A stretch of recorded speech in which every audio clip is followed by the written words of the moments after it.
myself such time as I may consume. Without objection. Mr. Speaker, private ownership of property is vital to our freedom and our prosperity, and is one of the most fundamental principles embedded in our Constitution.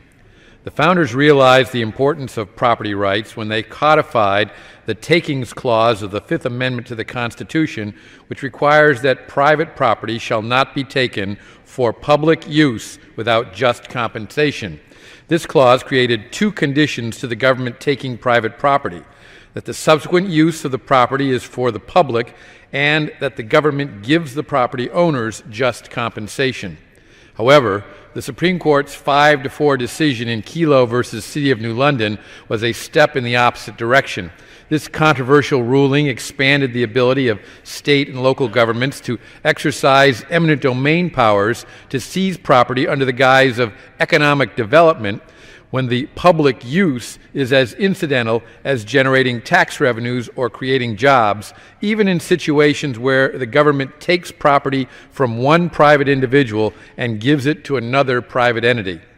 By defining public use so expansively, the court essentially erased any protection for private property as understood by the founders of our nation.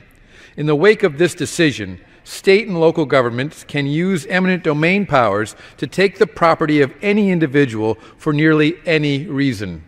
Cities may now bulldoze private citizens' homes, farms, and small businesses to make way for shopping malls or other developments.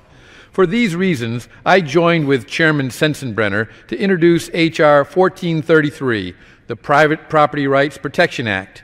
I am pleased that H.R. 1433 incorporates many provisions from legislation I co-authored in the 109th Congress, the STOP Act. Specifically, H.R. 1433 would prohibit all federal economic development funds for a period of 2 years for any state or local government that uses economic development as a justification for taking property from one person and giving it to another private entity. In addition, this legislation would allow state and local governments to cure violations by giving the property back to the original owner. Furthermore, this bill specifically grants adversely affected landowners the right to use appropriate legal remedies to enforce the provisions of the bill. H.R. 1433 also includes a carefully crafted definition of economic development that protects traditional uses of eminent domain, such as taking land for public uses like roads, while prohibiting abuses of eminent domain powers. No one should have to live in fear of the government snatching up their home, farm, or business, and the Private Property Rights Protection Act will help to create the incentives to ensure that these abuses do not occur in the future. I urge my colleagues to support this important piece of legislation and reserve the balance of my time.